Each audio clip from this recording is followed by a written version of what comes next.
Maker Magic, Invisible Art, Mastering Natural Camouflage, SEGA, Saskatoon and Area Geocaching Association. Craft your geocache. The ultimate gadget cache. One twist, one turn, one Pere rabbit masterpiece. A lock and lock container. Step 1. Tutorial. Invisible cache tips. Sanding. Sand the lock and lock container lid, body and flaps well to assist good adhesion of the glue. Determine if you wish to add a geocache label inside the cache. Substrate.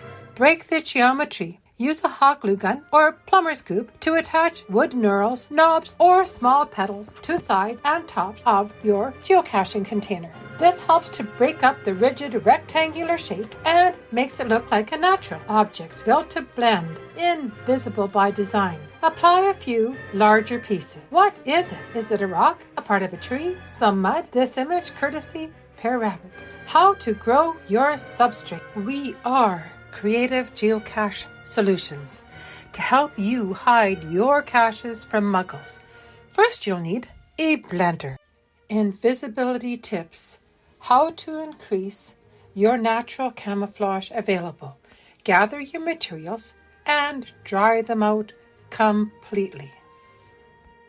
No salt, no food for the wildlife, just dry shells. Put through the blender. Sawdust, wood chips, grass clippings cut small.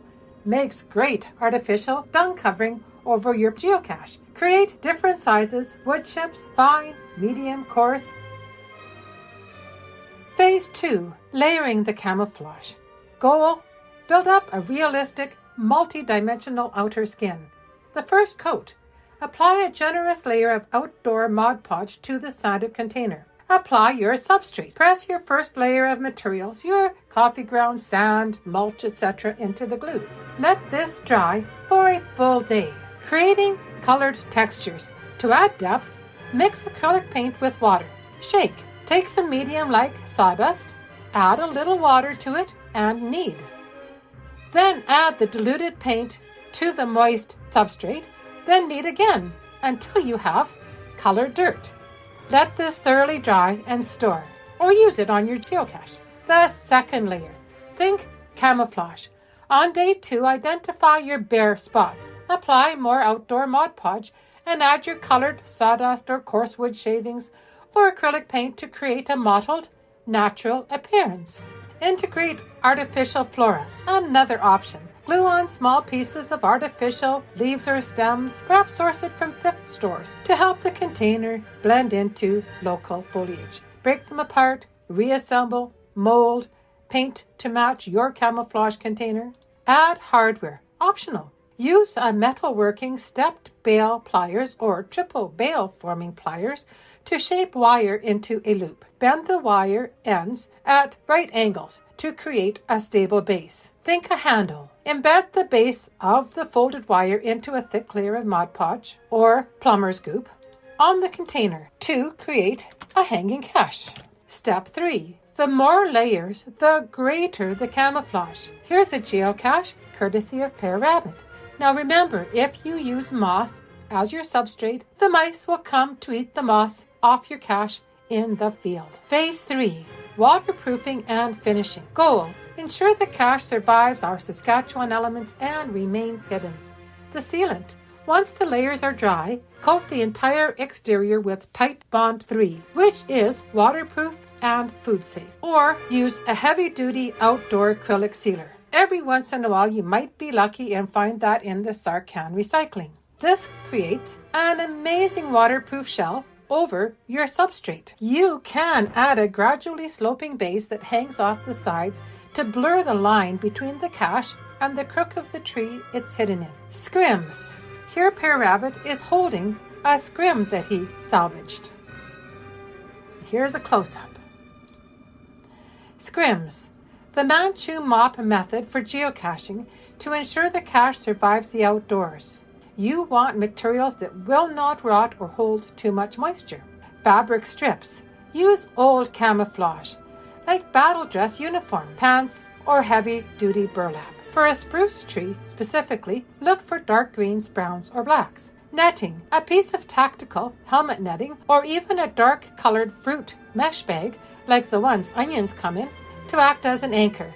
Potentially use a rug hooking tool. Think of wildlife. Don't make it like a bag that will trap an organism, breaking the silhouette. The reason Manchu hair works is that it eliminates the hard rounded edge of the helmet, or in your case the lock box. The wig construction. Cut your fabric into thin, irregular strips about 4 to 6 inches long, or whatever size matches your container. Layering.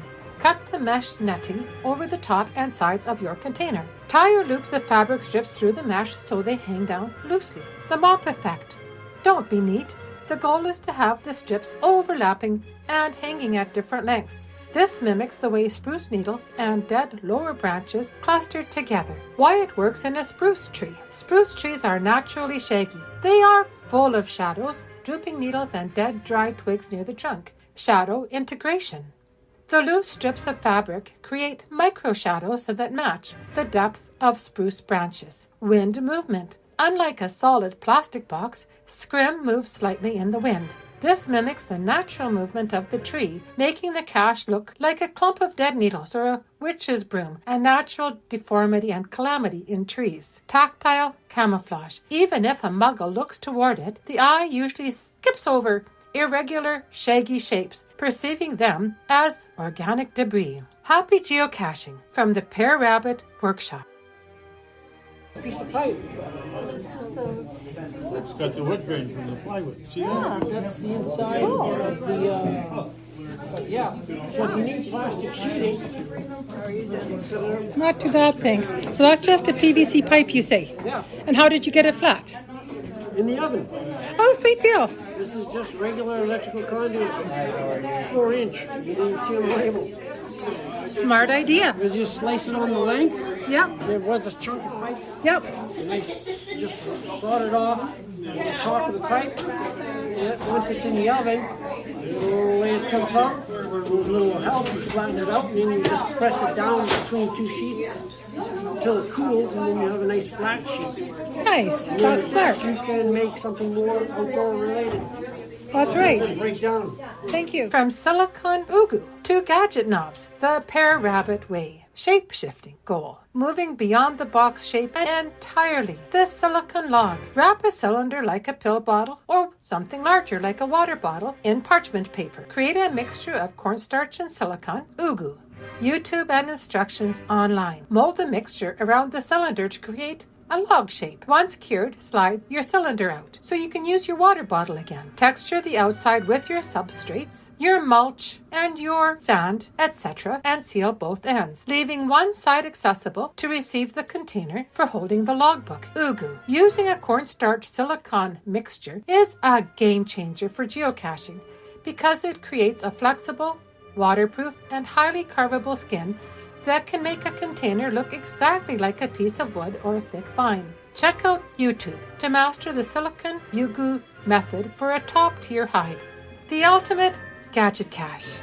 Pere Rabbit, crafting the caches that dreams are made of. Images throughout this video are courtesy Pere Rabbit, Pilot 172, and Benny Kidd. Sorry for not pressing record on the actual Pere Rabbit presentation. Maker Magic. Invisible art, mastering natural camouflage, a photo gallery. Thank you for watching. Tune in to the Saskatoon area geocaching webpage, saskatoongeocachers.weebly.com. The Saskatoon Geocachers Facebook page or the Regina Geocachers Facebook page.